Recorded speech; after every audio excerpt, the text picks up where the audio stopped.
안녕하십니까, 조영관입니다. 오히려 제가 고맙습니다. 그 높은 데서 저를 믿고 밧줄에 의지해서 내려가기는 쉽지 않았을 겁니다. 지난 10일 의정부 아파트 화재에서 10명의 시민을 구한 간판 싱호업을 하는 이승선 씨가 한 말입니다. 30m 밧줄 하나로 시민을 구한 그는 자신을 믿고 몸을 맡겨준 이들이 오히려 고맙다고 했죠. 청와대를 포함해 현 정치권엔 평범한 시민 이승선 씨처럼 믿고 의지할 만한 분들이 과연 얼마나 있을까요? 시사병법 시작합니다.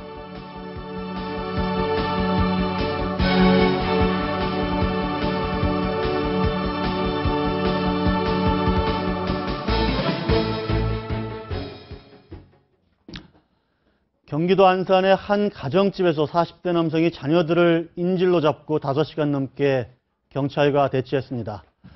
별거 중인 아내가 만나주지 않는다는 이유였는데요.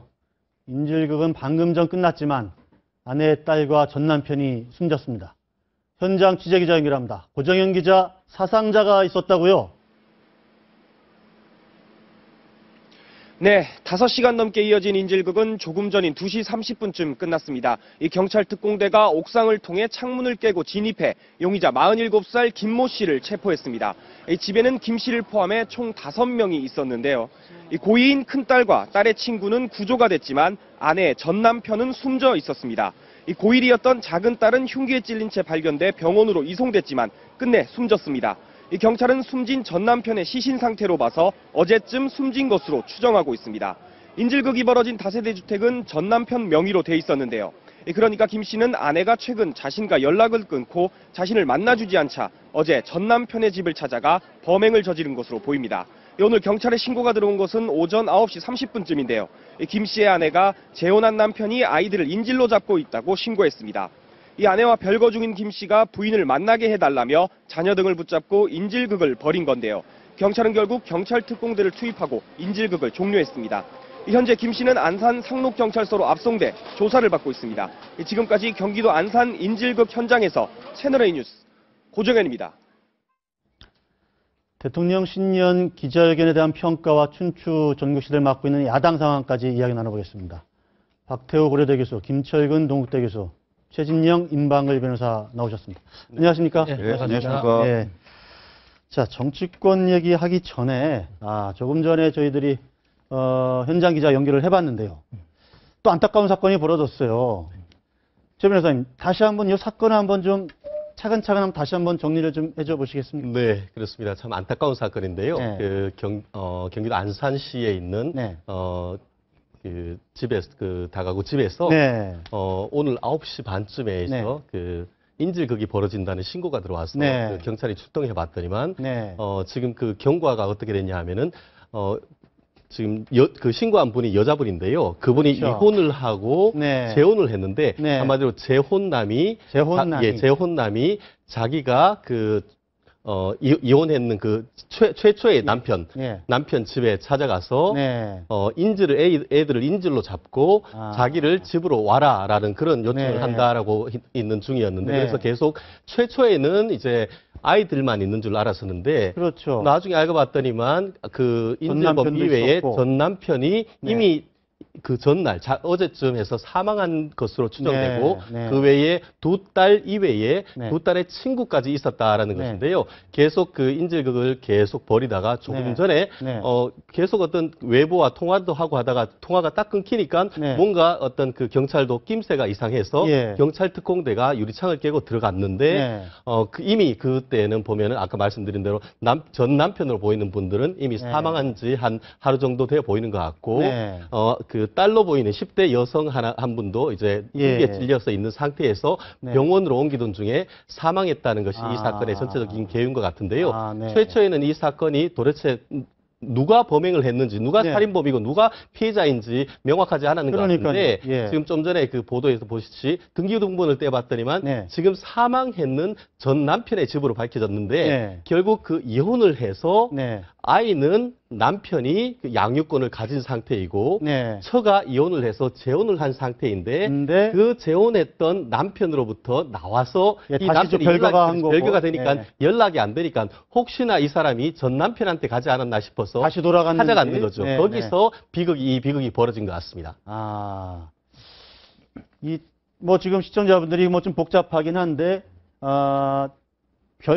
별거를 한 거죠. 이제 새로 재혼을 했다가 별거한 그 아내가, 네네. 별거한 아내가 다시 이제 전 남편한테 간 줄 알고. 예, 그래서 전 그 남편 집으로 집을 찾아갔던 찾아가서, 있는 상태였죠. 인질극을 벌이다가 결국은 사망을 했는데, 자, 이게 뭐 단순히 치정살인 사건일 수도 있지만, 이 저변에 보면 여러 가지 뭔가 좀, 먹고 살기도 힘든 상황에서 여러 가지 어떤 사회적인 어떤, 사건으로 볼 수도 있을 것 같아요. 좀 더 파악을 해봐야 되겠지만.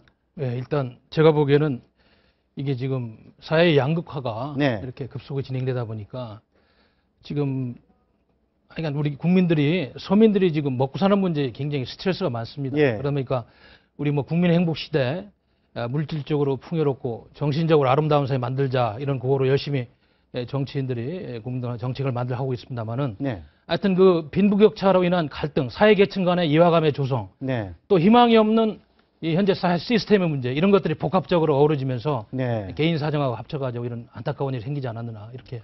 실질적으로 이 그 문제가 얘기하는 것이 빈부격차 말씀하는 것이 이것이 어떤 뭐 고급 부촌에서 일어난 것이 아니고 네. 안산시라고 하는 어떤 중소도시에서 또 네. 이게 다른 아파트나 이런 고급 주택가도 아닌 다가구 주택에서 벌어진 것이고 특히 네. 지금 이 전 남편 그리고 네. 실질적으로 이 사건의 그 사망한 피해자로 알려진 분도 지금 장애인이었다라고 얘기를 하고 있습니다. 그렇기 네. 때문에 보면은 경제적으로도 참 쉽지 않고 또 어떻게 보면은 굉장히 힘든 그런 상황에서 어떤 치정도 얽히고 어떤 모르겠습니다. 이 동기가 뭔지 아마 경제적으로 어려운 상태에서 그러니까요. 어떤 또 새로운 가정이 좀 틀어졌는지 그 네. 과정에서 어떤 일이 있었는지는 아마 차차 수사를 통해서 밝혀지겠습니다만 이 위치 자체가 네. 어떻게 보면 안산이란 중소도시에서 벌어진 것이고 주거 형태도 봤을 때에 아마 어떤 경제적인 어려운 상태 속에서 벌어진 것이 아닌가 하는 그런 추측을 네. 또 해보는 거 아닌가 싶습니다. 또 하필이면 또 안산 하면 좀 떠오르는 그런 또 큰 비극적인 참사도 있었는데,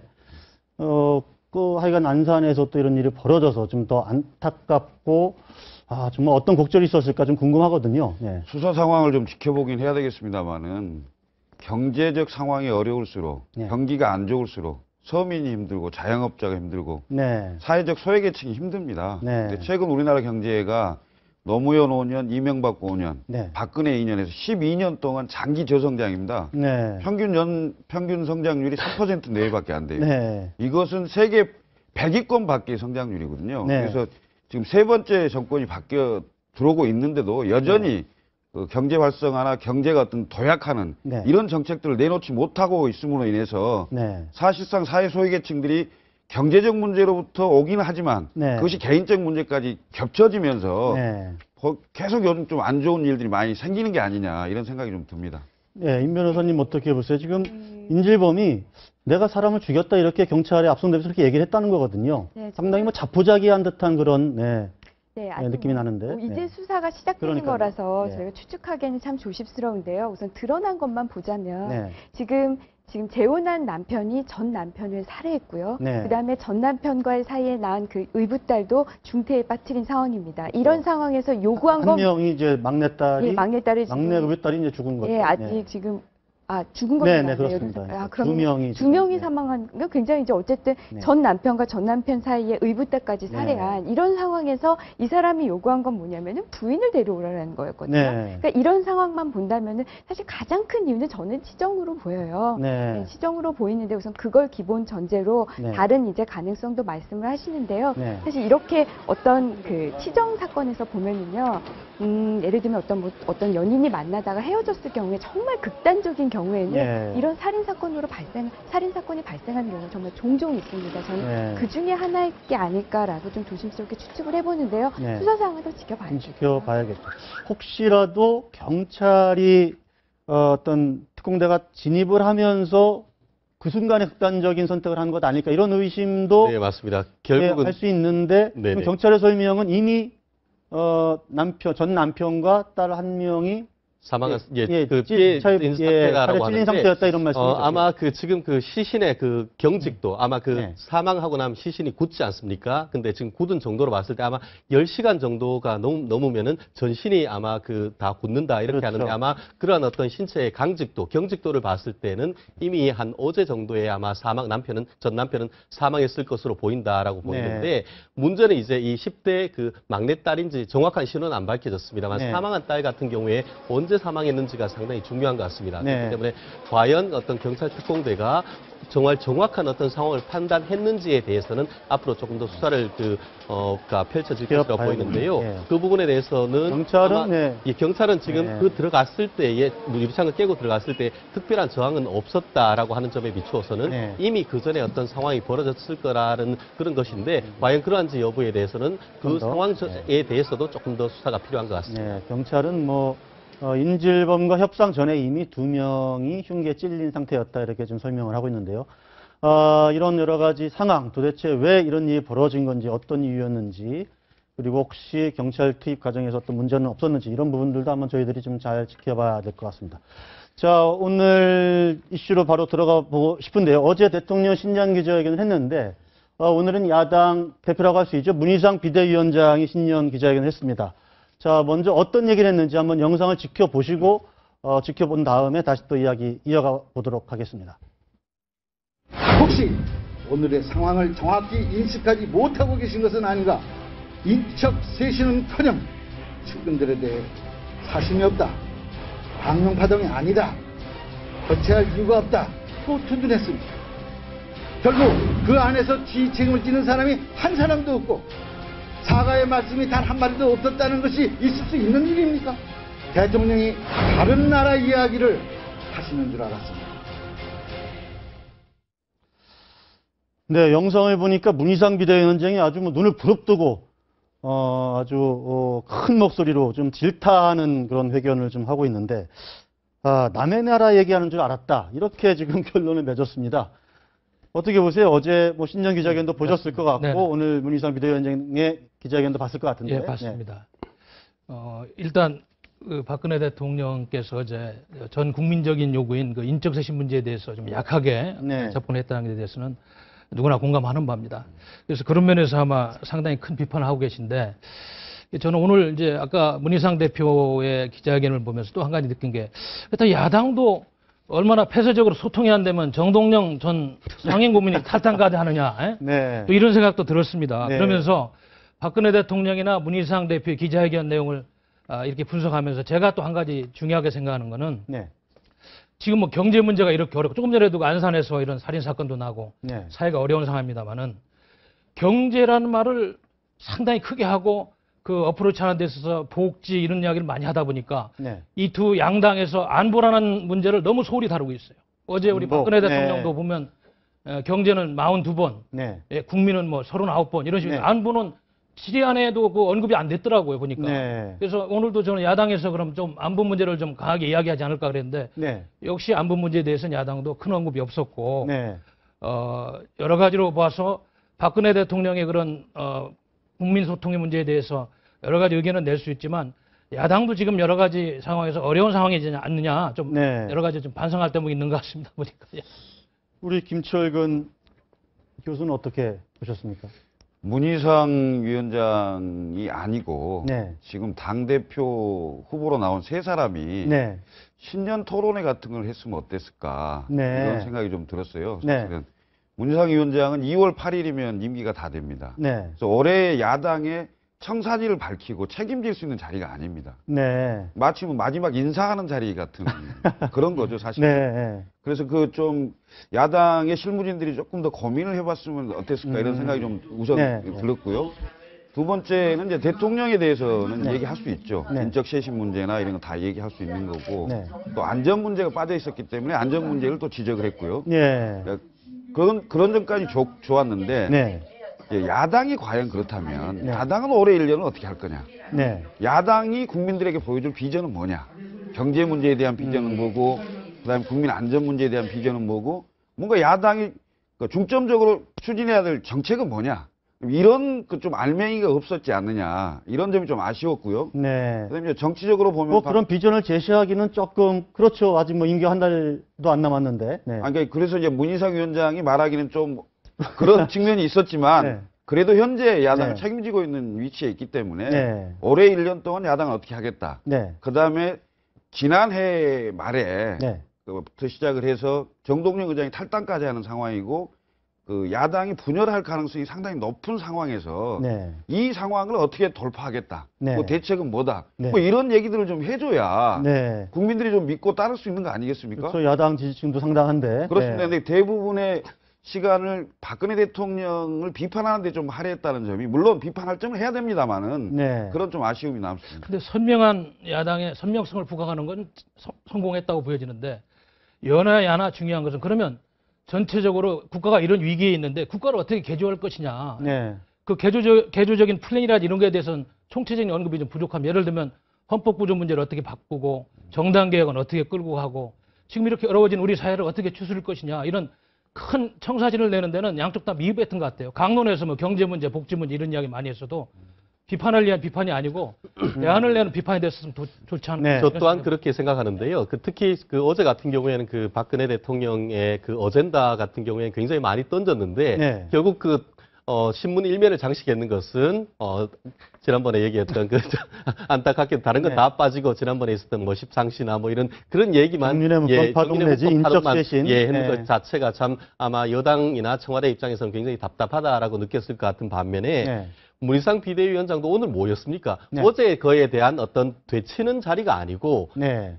현재도 적어도 어떤 새정치연합의 대표로서 네. 신년 기자회견으로서 비전을 발표하는 그런 자리였는데 네. 결국 그렇게 하면은 제가 만약에 그 연설문을 쓰는 사람이었다고 예. 한다고 하면은 야당의 비전, 대한 수권 야당으로서의 비전을 절반 정도 얘기를 하고 나머지 그렇다고 하면은 어제 봤더니만 뭐 정치는 문제는 이렇고 남북 간의 문제가 이렇다는 것을 이렇게 얘기를 해줬으면은 국민들이 좀 납득을 하겠는데 네. 아무런 어떤 대안 없이 박근혜 대통령에 대한 비판만 처음부터 끝까지 A부터 네. Z까지 나오는 걸 보면서 네. 야 과연 그러면은 이 그 새정치연합의 미래가 있는가? 도대체 국민들이 알고 싶은 거는 새정치연합의 비전과 미래인데 네. 그 당신들의 비전은 무엇인가? 이거를 알고 싶었는데 설령 2월에 이제 한 달도 채 남지 않았다고 하지만 본인 스스로 지금까지 비대위원을 해오면서 야당의 담대한 비전을 담아서 이런 것들을 이번 그 전당대회에서 국민들의 뜻을 모아서 대표가 끌어달라는 그것을 좀 얘기를 해줬으면 좋겠는데 네. 그런 것이 못한 것이 못내 좀 아쉬웠다는 평이 듭니다. 비슷한 의견인 네. 것 같아요. 어떤 사람이 앞에 뭘 하고 그 뒤에 하는 사람은요, 사실 어떻게 보면 편해요. 앞 사람이 한 거 잘못한 부분을 지적하고 나는 네, 그거보다 그렇죠. 더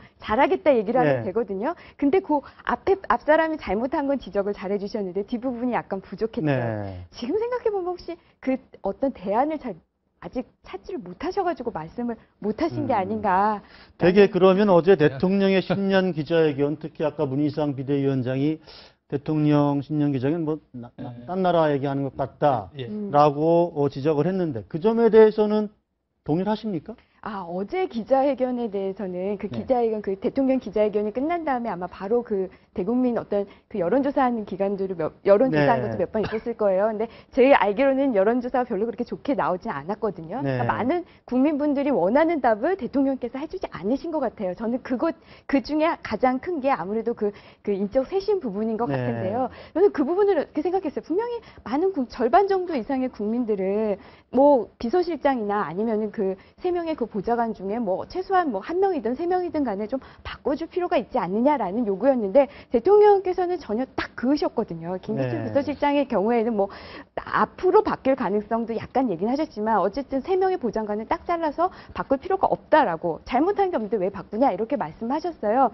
물론 그 부분도 맞아요. 잘못한 게 없는데 왜 바꿉니까? 네. 하지만 국민들의 요구는 그 사람이 잘못한 게 아니라고 하더라도 좀 어떻게 좀 바꿔보자라는 그런 요구가 분명히 있거든요. 그럼에도 대통령이 그거를 거절했다라는 것은 대통령께서는 저는 이렇게 생각을 해요. 이제 정말 3년 남았잖아요. 네. 내가 이 3년 정말 확 멋있게 이끌어 나가야 되는데 정말 17년 동안 자기를 보좌했던 사람들이거든요. 내가 이 사람들을 확실히 믿고 있는 사람들인데 이 사람들이 잘못한 게 없는데 이 사람을 바꾸고 다른 사람을 갖다 놨을 때 이 사람이 과연 내가 이전까지 믿었던 17년을 데리고 있던 사람만큼 해주겠느냐, 이거 분명히 저울질 하셨을 거예요. 네. 했을 때 이 사람만큼, 이 사람들을 대체할 만한 사람은 없다라고 생각하고 끝까지 밀고 나가신 것 같아요. 그러면 저는 결국 공은 대통령한테 넘어온 것 같아요. 네. 대통령께서 끝까지 안 바꾸는 걸로 고집을 하셨기 때문에 그럼 이 사람들을 데리고 어떤 성과를 보여주셔야 돼요. 그렇지 않고서는 그렇죠. 그렇지 않고서는 국민들이 아니 바꾸지 않고 네. 이런 성과를 안 근데 보여주면 저는 참 그 문제에 대해서 이렇게 생각합니다. 그렇죠.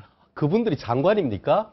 그분들이 차관입니까? 네. 그분들이 성과를 내야 될 의무가 있습니까? 전 그분들이 뭘 하는 그 본인지에 대해서 국민들이 아십니까? 저는 그거에 대해서 좀 질문하고 싶습니다. 그분들은 행정부도 아니고 그분들은 말 그대로 비서입니다. 네. 그렇기 때문에 비서진은 대통령이 자기가 재량껏 쓸 수 있는 부분이기도 합니다. 그렇기 때문에 그 부분에 대해서 어떻게 보면은 여론이나 아니면은 그 특히 언론에서 굉장히 집요하게 그 물고 늘어지고 있는데 네. 과연 그렇게 할 만한 가치가 있는지에 대해서는 저는 상당히 의문이라 생각을 합니다. 단순히 이제 비서 직원 네네, 역할을 하고 그렇습니다. 있는 거 네. 아니냐 이런 네, 맞습니다. 말씀인데. 그렇기 때문에 네. 실질적으로 지금으로서는 그분들이 바뀐다고 해서 뭐 대통령 어떤 그 청와대가 뭐 확 바뀌는 겁니까? 그런 거 아닙니다. 그분들은 정말 높은 지위도 아니고 그런 점을 좀 왜 얘기 안 하시는지 저는 굉장히 아니, 근데 답답하다고 생각합니다. 잠깐만 말씀드리면 현재의 청와대 시스템에 대한 모리에로부터 나올 수 있는 얘기입니다. 네. 자, 권력은 그 불가근 불가원, 지근거리로부터 나온다고 그럽니다. 대통령하고 가장 가까이 있는 사람이 권력이 제일 셉니다. 직급에 상관이 없어요. 네, 제가 말씀드린 것은 그래서 이름하여 문고리 권력이라 하는 건데요. 대통령이 장관, 차관, 수석들이 직접 대면 보고를 받고 직접 얘기하고 거기서 결정되는 게 아니고 누군가의 어떤 한 사람을 거쳐서 온다면 그 거쳐 있는 그 3인방이라는 거 아닙니까? 지금 현재 얘기되는 게. 말씀드리는 게 그래서 모든 분들이 모든 3인방들에 것들이 대한- 대통령이 장관을 만났는데 그분들을 다 하나하나 거쳐야 된다는 것을 어떻게 지금 그러니까- 아십니까? 아니, 그러니까 그 얘기가 아니고요. 그러니까 직접 대면 보고를 많이 하는 상황이면 이 3인방에 대한 얘기를 안 합니다. 근데 거의 대면 보고를 안 하고 있는 상황이고 심지어는 이번에 그만둔 김영환 수석 같은 경우도 7개월 정도 근무를 했는데 거의 대면 보고를 못 해봤다는 거 아닙니까? 그러니까 이런 상황들이 발생하니까 결국은 이 3인방을 거쳐서 뭔가 지시가 되고 거쳐서 또 뭔가 보고를 받고 이런 네. 구조를 얘기하는 겁니다. 근데 이제 네, 실질적으로 아까 좀 여론조사 얘기를 했는데 그 어제 MBN이 리얼미터에 의뢰해서 조사한 500명 표본 조사인데 네. 그 박 대통령 기자회견에 대해서 33%가 부정적이 잘했다고 그러고 39.6%가 네. 못했다 이런 결과가 나왔고요. 또 대통령 지지율도 4%가 줄었답니다. 어제 이후에. 네. 그래서 저는 일단은 국민적 여론이 이렇게 좀 안 좋다는 건 확실하고 또 우리 문희상 대표도 무신분립이라는 이런 사자성어를 이야기하면서 정치권의 신뢰를 이야기하고 있습니다만은 그건 여나 야나 똑같은 모습이고 하여튼 정치권이 조금 더 국민들을 겸허하게 섬기는 네. 이런 자세히 정립이 좀 필요하다는 생각이 듭니다. 네. 자, 그래서 청와대도 뭐 이런저런 여론들을 많이 수렴을 하고 있는 것 같고요. 그래서 오늘 석간에도 보고하면 청와대 김기춘 실장을 포함해서 수석들도 대폭 물갈이할 가능성이 있다. 그리고 특보단도 그냥 말로만 특보가 아니라 실질적으로 이런 수석급보다도 더 강한 더 위에 있는 특보단을 만들 수도 있다. 뭐 이렇게 좀 이런 관측들이 나오고 있는데, 자, 먼저 특보단 얘기부터 좀 한번 해보시죠. 특보단을 만약에 대통령이 이제 조직 개편의 핵심 대안으로 제시한 거 아닙니까? 그 특보단을 수석급보다 더 높은 그런 지위의 특보단을 구성한다. 이게 성립이 가능할까요? 할 수는 있죠. 네. 할 수는 있는데 지금 어제 기자회견을 통해서 뭔가 수습이 되고 정리가 될 걸로 판단을 하셨는데 네. 사실상 오늘 언론이나 그 국민 여론이 굉장히 비판적인 상황이 많은 거거든요. 그래서 네. 아침에 대변인이 잘 듣고 있다 이런 표현으로 상당히 그 비서실장 포함한 그 수석급까지 좀 대폭 경질할 교체할 그럴 가능성을 보인 거 아닙니까? 그러면서 이제 특보단 얘기를 한 건데요. 저는 이런 말씀을 드리고 싶어요. 청와대에 상주하고 있는 수석비서관도 지금 잘 안 만나고 있는데 특보는 비상주할 거 아닙니까? 비상근일 거 아닙니까? 비상근이면 가끔 대통령을 가서 보는 상황일 건데 과연 얼마만큼 소통에 도움을 줄 수 있을런지 네. 이런 좀 생각도 들고요. 저는 거꾸로 사실 잠깐만요. 국무위원 멤버들이 장관입니다.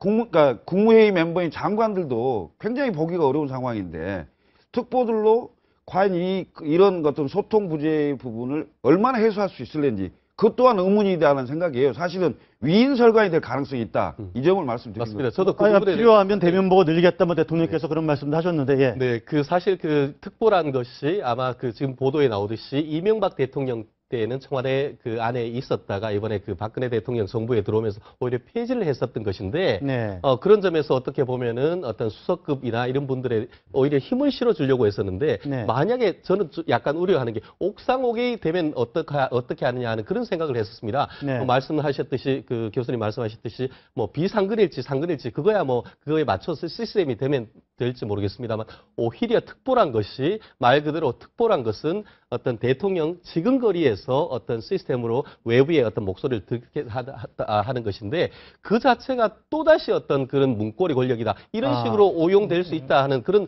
의문이 들고 있기 아마 때문에 대통령이 대선 후보 시절에 특보단을 운영했거든요. 네네네. 혹시 그 생각을 하고 계신 게 아닌가 하는 저는 생각을 해봤는데 일단 지금 대선 후보 시절에 특보단 아주 제한적으로 운영을 했거든요. 예, 그리고 그런 취지로 특보단을 되게 이제 원로급으로 해서 그리고 거기에서 여러 가지 보고서도 받고 직접 대면 보고도 받고 아마 그런 시스템을 지금 활용하려고 하는 것 아닌가 예. 그런 생각을 해봤거든요. 아무래도 이제 과거 경험이 좀 특보단이 보완할 수 있는 역할이 있다는 판단을 하신 것 같고, 근데 지금 언론에 나오는 걸 보면 정무특보하고 홍보특보를 이야기합니다. 일단 네. 그래서 또 당청 간에 또 청와대나 정부 업무를 잘 홍보할 수 있는 홍보특보를 말씀하시는데 문제는 이 특보단의 구성 규모라든지 앞으로 이제 그 급을 뭐 장관급으로 할지 뭐 그 이상 할지 그거는 좀 지켜봐야 되겠습니다만은 지금 제가 보기에는 이 특보단보다도 청와대 그 제왕적 대통령대가 지금 추세가 제왕적 국회라든지 제왕적 시민사회 권력이 이제 청와대에서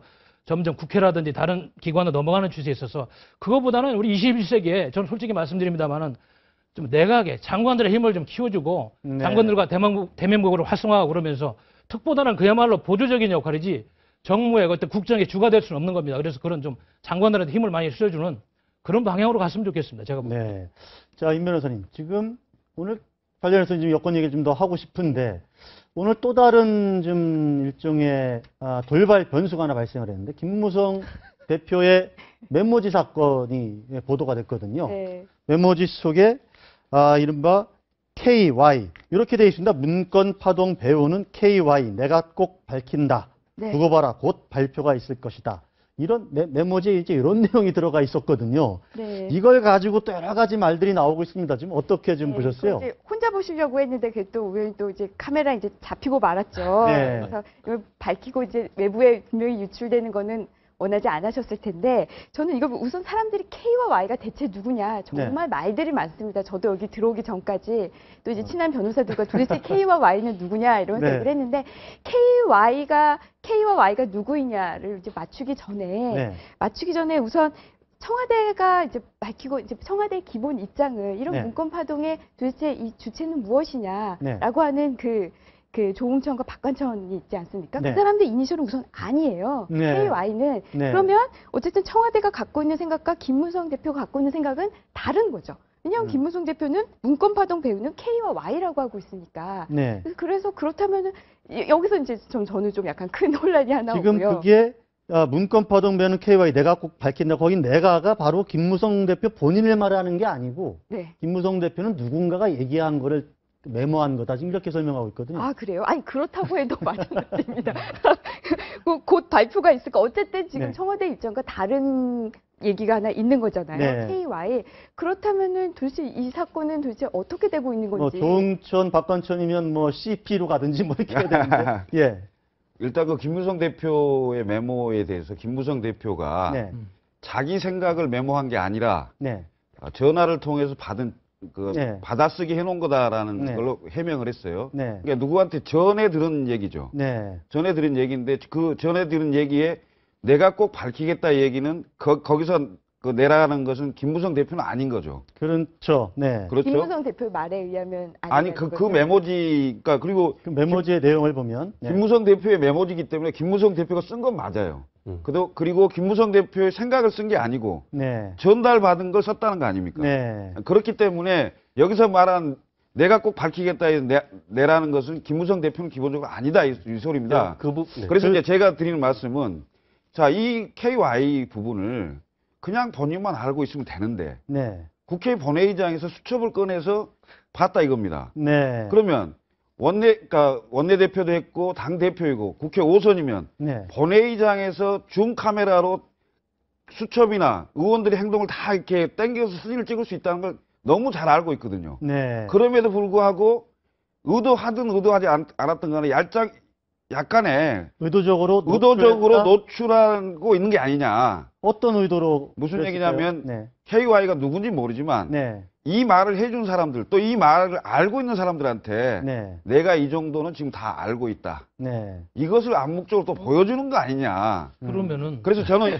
이 건이요. 네. 이 건이 사실은 이제 음, 대통령 기자회견까지 해서 그게 이제 국민들한테 믿든 안 믿든 간에 일단락지는 그 분위기로 갔는데 네. 이제 이것이 터짐으로 인해서 사실상 그런 문건 사건의 배우가 누구냐? 그 배우에 K가 있고 Y가 있다는데 이거 그냥 둘 수 있느냐? 이게 다시 또 부풀려지는 상황으로 김무성 대표의 이니셜도 K입니다. 혹시 본인을 얘기한 건 아닐까요?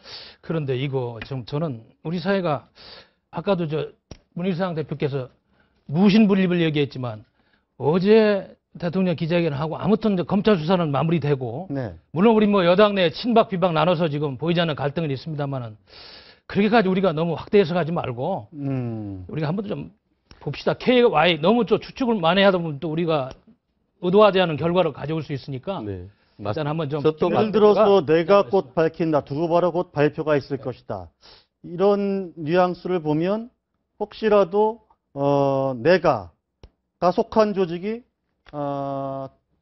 청와대일 수도 있다 이렇게 좀 상상을 해볼 수 있지 않습니까? 사실 그런 것 같습니다. 그렇게 이게 본인이 특히 김무성 대표가 그렇게 밝힌 것은 아마 이 지금 나왔는 문건이 상당히 조금 이렇게 긴 메모집니다. 네. 보면 제일 마지막 밑에 부분에 네. 이와 같은 것이 있고 그 위에는 보면은 뭐 이준석, 뭐 손수 이런 메모도 있고 네. 제 가운데 있는 메모를 보면은 정말 다른 데에서 전화했던 것을 이렇게 네. 메모했는 듯한데 과연 그럼 제일 마지막에 있는 그 내용이 전화했는 것을 그 또한 메모했는 것인지 이게 진짜 좀 궁금하기도 한데요. 아마 네. 앞에 있는 걸 봤을 때에 이렇게 밑에 것도 조금 그런 식으로 이제 들어서 메모했을 가능성도 없진 않겠습니다만 제가 추측컨대 본인이 그냥 이렇게 끄적였을 가능성도 없진 않다고 생각합니다. 왜냐하면은 위에 있는 것 같은 경우에는 조금 이렇게 흘려 쓴 반면에 밑에 이 부분은 상당히 보면 정자체로 이렇게 썼기 때문에 네. 전화로 들은 말을 정자체로 그렇게 썼을까 하는 그런 의문이 좀 있었다 하는 생각을 하는데요. 네. 그럼에도 불구하고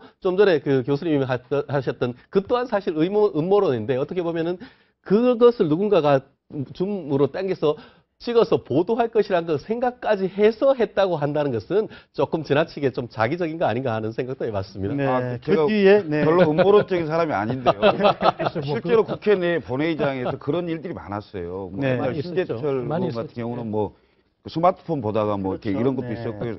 상당히 많은 그리고 뭐 지금 김재원 수석 같은 경우는 문자 메시지 보다가도 뭐 그런 게 사진에 찍히고 했기 때문에 본회의장 내에서 일반 의원들도 뭔가 손에 이렇게 들고 있는 것이 그냥 잡히거든요. 근데 심지어 여당 대표의 손에 수첩에 뭔가 있다. 이건 바로 잡힌다고 봐야 돼요. 바로 잡힌다고 봐야 되는 거고요. 지금 위에 이제 뭐 이준석, 손수조 뭐 등등들이 네. 이름이 있잖아요. 그럼 과연 이 이름이 4월 29일 날 재보궐선거에 나갈 명단이냐? 그건 아니잖아요. 그다음 그 위에 문단에 보면 X실장이라고 돼 있어요. 예, 맞아요. 네. X실장인데 여당 대표가 X실장이라고 할 정도는 그건 청와대 김기춘 실장을 의미하는 걸 겁니다. 제가 추측건데. 네. 근데 이제 그 문맥으로 보면 김기춘 실장하고 전화가 잘 안 됐다는 걸 의미하는 거예요, 지금. 누군가하고 통화를 하면서. 누군가가 통화를 했는데 김기춘 실장하고 지금 상황이 이러이러하니 연락이 잘 안 된다. 그리고 그 밑에 그게 나와 있거든요. 그렇다고 본다면은 저는 상당히 우리가 알 수 없는 청와대와 당 간에 네. 물밑에 상당한 어떤 문건 사건이나 향후 전국을 가지고 굉장히 갈등 구조가 있을 수 있다. 있을 수 있다. 예, 이 네. 점을 말씀드립니다. 알겠습니다. 뭐 지금 사실은 그 KY의 실명도 지금 돌아다니고 있고 나가 누구다 이런 얘기도 지금 실명으로 돌아다니고 있는데 저도 뭐 얘기 들은 바가 있습니다만 공개하진 않겠습니다. 자, 근데 예, 말씀하신 대로 혹시라도 그게 어떤 그러니까 여진이 남아 있어서 청와대와 당 간의 어떤 갈등 구조의 연장선에서 이런 어떤 보도가 나온 것이다 하면 그 또한 좀 문제는 좀 될 수 있겠다. 예, 이렇게 좀 볼 수 있을 것 같습니다. 자, 야당 얘기를 좀 해보고 싶은데요. 오늘 문재인 의원이 안철수 의원의 토론회에 직접 가서 축사를 했거든요. 혹시 얘기 들으셨어요? 아침에 행사를 네, 그렇죠. 했는데요. 그 공교롭게도 의원회관에 거의 비슷한 위치에서 문재인 의원 측의 행사가 있었고 네. 안철수 의원 측 행사가 있었죠. 네. 거의 비슷한 시간에요. 네. 안철수 의원 측은 이제 장하성 교수하고 네. 안철수가 묻고 장하성이 답하다라는 뭐 토론회가 있었고요. 그다음에 문재인 의원 측은 의원들이 모여서 국가 재정을 어떻게 좀 바꿀 것이냐 이런 토론회가 있었어요. 근데 네. 제가 좀 취재를 해봤습니다. 네. 아, 취재를 해봤군요. 예, 네. 안철수 의원이 먼저 그 문재인 의원들이 그 행사하고 있는 국가 재정 변화 이 행사장을 들렀어요. 아, 먼저 들렀군요. 들러서 의원들하고 악수를 하고 나오려고 하는데 문재인 의원이 없었습니다. 네. 그 자리에 안 왔어요. 그래서 이제 본인 행사장으로 와서 네. 그 이제 행사를 진행하고 있는데 네. 문재인 의원이 그 의원들 하는 행사를 내려왔더니 안철수 의원이 왔다 갔다 이러니까 이제 그 안철수 의원 행사장을 와서 축사를 한 겁니다. 축사를 했는데 축사 내용이 굉장히 임팩트 있게 한 겁니다. 네. 뭐라고 했습니까? 무슨 얘기를 했냐면 이제 일반적인 경제 얘기를 쭉 하고요. 네. 그리고 이제 시중에서는 안철수 의원하고 저하고 단일화 때문에 굉장히 감정이 안 좋다고 하는데 네. 사실이 그렇지 않습니다. 네. 하는 얘기를 했고 동지적 관계다. 그렇습니다. 그래서 서로 협력을 해야만 네. 정권 교체가 가능하고 네. 앞으로 그렇게 협력해서 갈 겁니다. 네. 뭐 이렇게 이제 축사를 했다는 겁니다. 네. 근데 거기에 대해서 안철수 의원은 아무런 코멘트를 안 했는데 네.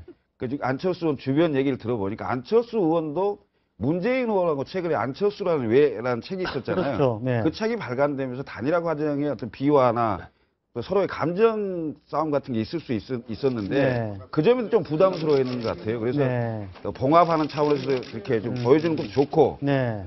또 한 가지는 전당대회를 앞두고 문재인 의원이 굉장히 급하긴 급했는 것 같다. 뭐 이런 얘기도 하더라고요. 근데 뭐 뭐, 그분이 네. 불가하기는 아닙니까 당내에서 네. 그분들 정치 철학도 상이하고 네. 여러 가지 자라오는 환경도 다르고 뭐 섞일 수 없는 분들 같은데요. 네. 저는 좀 그분이 친해질 수 없다는 생각이 드네요 두 분께서. 친해질 수 있을지 없을지는 뭐 정치라는 게 뭐 인정만 가지고 하는 건 아니고 더 필요에 따라서 서로 손을 잡기도 하고 안 잡기도 하는 건데 지금 우리 김철근 교수는 이제 안철수 의원 쪽의 설명을 주로 들으신 거 아닌가 싶은데 맞죠?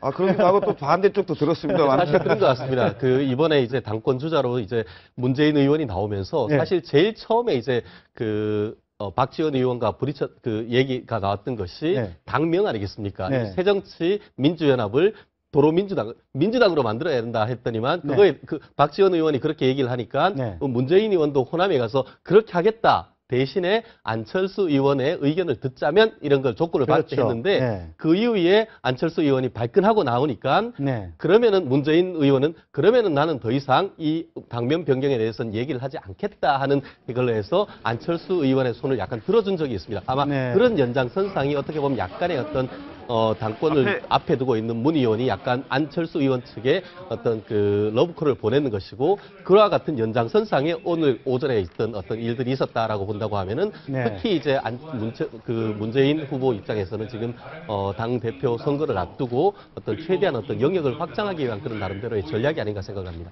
근데 지금 제가 보기에 이렇게 누구 만나서 그런 것보다는 문재인 후보도 어떻게 하면 국회의원 중심, 폐쇄적인 조직 중심의 정당을 당원 중심의 정당으로 탈바꿈해가지고 정말 지지세를 끌어내느냐. 네. 이걸 고민하셔야지 안철수 씨가 지금 무슨 도움을 주겠다는 건지 좀 장기적으로 보고 하자는 그런 말씀 드리고 싶습니다. 예. 장기적으로 보고 가자. 예, 조금 저 야권 얘기도 좀 해봤는데요. 끝으로 황선 씨 얘기를 좀 한번 해보고 싶습니다. 임 변호사님. 네.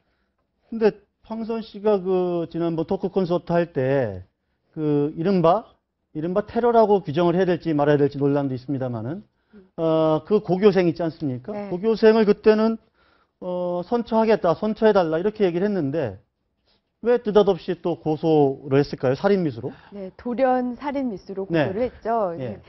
그때는 글쎄요. 아마 이 황선 씨의 얘기는 뭐 이겁니다. 자기는 그렇게 이제 어쨌든 뭐그 학생 하나가 그렇게 한 거는 용서를 해달라, 용서를 해주겠다 이런 식으로 얘기를 했는데 네. 수사 과정을 이렇게 지켜보다 보니까 이 학생에 대한 수사를 제대로 하지 않는다는 거예요. 뭐 지금 네. 수색을 한다든지 뭐 제대로 수사를 안 하고 보니까 그 사람이 혼자 했겠느냐. 어떤 뭐 영상을 보니까 다른 사람들이랑 같이 간 것 같고 이 사람이 네. 이 고교생이 그런 실행을 옮기기 전에 이미 주변 사람들한테 내가 가서 이런 일을 할 거다라는 얘기를 많이 했다고 하는데 그렇다면 좀 더 수사를 좀 더 폭넓게 다른 사람이 연루된 건 없는가 이런 것까지 조사를 해야 되는 것 같았는데 자기가 보기에는 이 학생만 그냥 대충 조사하고 끝났다는 거예요. 거기에 이제 불만을 품고 이번에 따로 근데 이제 그런 얘기는 그 처음에 사건이 벌어졌을 때도 나왔던 얘기 아닙니까? 주변에 다른 배우가 있을 수도 있다. 뭐 이런 얘기들. 그래서 지금 황선 씨가 많이 비판을 받고 있는 거죠. 처음에는 그렇게 본인이 굉장히 포용력 있고 용서하는 네. 것처럼 이렇게 나가다가 예. 뒤늦게 이제 갑자기 살인 미수라는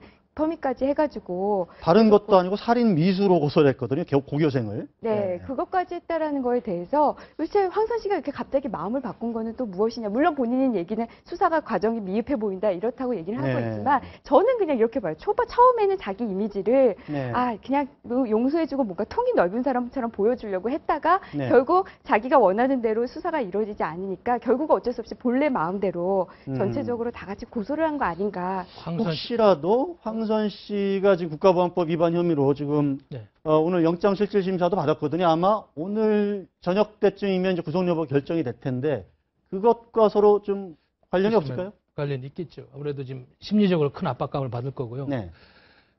아무튼 뭐 소위 뭐 종북이든 뭐 진보를 지향한 종북이든 그분들의 그 정치적인 철학은 평등 사상이고 약자에 대한 배려. 네. 이게 고등학교 3학년 정의감에서 했다고 그러는데 처음에는 그런 뭐 인간적인 휴머니즘이 발동됐겠지만 나중에 이제 자기가 그동안의 종북 활동에 대해서 사법당국에서 아주 세게 나오고 네. 사법적인 잣대를 들이대니까 본인도 이제 그런 지렛대를 이용해서 뭐 항변을 하고 있습니다만은 네. 하여튼 그거는 고등학교 학생의 수사 문제는 아주 적은 문제고 큰 거는 황선 씨가 과연 대한민국을 해치는 활동을 했느냐 안 했느냐 이것이 주목적이기 때문에 우리가 좀 큰 초점을 흐리면 안 된다는 생각이 드네요. 네. 그렇다면 지금 국가보안법 위반 혐의 여러 가지가 있을 텐데 어떻습니까? 오늘 구속영장이 참 예. 쉽게 판단하기 발부될까요? 예, 영장. 쉽게 판단하기 쉽지는 않은 상태인데요. 네. 사실 이분 그 황선 씨 같은 경우에는 이미 아시다시피 이제 북한에 가서 그 기획 출산설까지 있고 실제로 보면 남편과 함께 국가보안법으로 이미 처벌된 전례가 있습니다. 근데 네. 특히 이번 사건 특히 신은미 씨하고 같이 했던 그런 이른바 콘서트가 생각보다 본인들이 의도했던 것보다 훨씬 더 큰 사회적 반향을 일으켰습니다. 네. 그렇기 때문에 그런 취지에서는 아마 특히 검찰이나 어떤 공안 당국에서는 죄가 굉장히 무겁다라고 판단해서 아마 영장까지 청구를 했는 것 같은데 모르겠습니다. 저도 단정할 수는 없습니다만 법원에서는 여전히 달리 판단할 가능성이 있고 특히 이번 전주에서 같은 경우에는 그 과정에서 본인들이 하고자 했던 것을 다 못했고 약간 피해를 입었다는 측면도 없지 않기 때문에 아마 지금 현재로서는 저희가 어떤 수사 기록을 보지 아니한 상태에서 영장이 발부된다 안 된다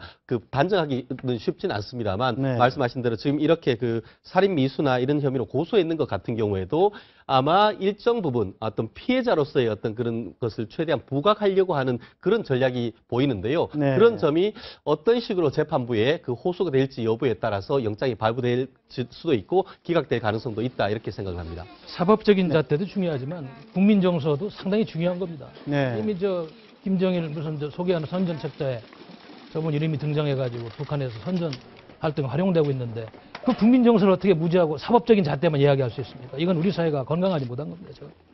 지금 남북 공동선언 실천연대라는 이런 조직에서 활동을 하면서 이적 동조 행사를 9건 주도했다. 그러니까 오해가 있을 수도 있는데 과거에 국가보안법 위반 혐의로 적용이 돼서 형을 받았는데 그걸 다시 끄집어내서 다시 죄를 묻는 게 아니라 그 이후에 여러 가지 이적 활동을 했다. 그랬기 때문에 다시 이제 영장을 청구한 거다. 이런 거 아니겠습니까? 영장의 내용을 정확히 안 네. 봐서 이제 모르겠습니다만 우선은 언론에 나온 대로 보면은 네. 첫 번째가 정부 콘서트 아닙니까? 그거인데 그게 이제 국가보안법상의 찬양고무 동조가 걸릴 가능성이 있는 거죠. 예. 그리고 이제 그것만 있다면 그 구속 여부가 될 거냐 안 될 거냐 이게 조금 판단하기 쉽지 않겠지만 지금 압수수색을 해서 그 이적 표현물 소지죄가 아마 추가됐을 겁니다. 그것까지 같이 간다면은 아마 뭐 판단하기 쉽지 않겠습니다만은 구속될 가능성이 높지 않겠나 이렇게 생각을 네, 합니다. 사실 저 또한 지금 이제 아마 황선 씨가 받고 있는 혐의 자체는 이제 국가보안법인데 그 팩트 자체는 아시는 좀 전에 말씀하신 신은미 씨와의 종북 콘서트라고 네. 할 수 있는 전국적인 네. 그 콘서트 하나하고 또 보면은 이미 그 황선 씨가 이 사건은 밝혀졌듯이 인터넷 방송을 상당히 오래 했습니다. 그렇죠. 그 방송 내용에 보면은 상당히 북한을 체제를 옹호하는 그리고 3대 세습 같은 것들을 찬양하는 듯한 내용이 상당 부분 있다는 것이 검찰의 판단인 것 같은데요. 네. 거기다가 좀 전에 말씀하신 그 이적 표현물 소지죄까지 다 같이 한다고 하면은 그 사실이 인정되고 말씀드렸듯이 기존에 이미 그 국가보안법으로 처벌된 전례가 이른바 전과가 있다라고 한다고 하면은 네. 공수 사실이 그 범죄의 소명이 되고 네. 말씀드린 대로 이것이 이미 전례에 비추어서 또 한번 처벌된 적이 있다는 것을 종합적으로 본다고 하면은 그런 점에 비추어서는 분명히 그 영장 발부될 가능성이 상당히 높은 것이 아닌가 하는 분석도 있습니다. 이적 표현물 제작 및 소지죄 중에 어제 한 가지 자료를 제가 보니까 뭐 시를 썼더라고요. 북한 체제를 찬양하는. 그러면 저도 시를 쓰는 사람입니다만 시까지 쓸 정도면 얼마나 감정이 북받치고 감정적으로 북한을 동조하면 시를 쓰느냐. 이 국민 정서법이 용납이 안 되는 거예요. 시까지 써서 찬양하는 사람이. 옥준서신이나 뭐 이런 것들을 이제 북한에서 그걸 책으로 냈고 또 그 책을 또 최근에 또 황선 씨가 또 건네받았다. 네. 그 뭐 어떻게 건네받은 거냐 뭐 이런 부분들까지도 아마 검찰에 수사를 하고 있는 것 같은데. 네. 네, 앞서 그 최 변호사님께서 범죄 사실, 지금 혐의 사실을 좀 말씀을 많이 해주셨는데요. 거기에다가 앞서 받은 전력, 저는 결론적으로 말씀드리면 저는 구속될 가능성이 굉장히 높다고 네. 봅니다. 이번에 유죄 가능성도 매우 높고요. 이번에는 저는 형이 예전과는 좀 다르게 예전부터 워낙 전과가 같은 류의 전과가 많기 때문에 형도 중하게 나올 것 같고, 그렇다면은 이거는 구속사유에서 그러니까 좀 형이 높게 나올 가능성이 크니까 좀 도주의 우려도 있어요. 형을 높게 받을 가능성이 있으면. 그러면은 저는 구속사유도 어느 정도 그 충족이 됐다고 보고 네. 저는 구속가능성 높게 봅니다. 알겠습니다. 자, 오늘 네 분 말씀 잘 들었습니다. 감사합니다. 네. 그렇습니다. 많은 분들이 어제 대통령 기자회견을 관심 있게 지켜보셨을 텐데요. 서울역 대합실 TV 화면에 비친 대통령을 바라보는 시민들의 얼굴입니다. 활짝 웃을 수 있는 그날 기다려집니다. 시청해주신 여러분 고맙습니다.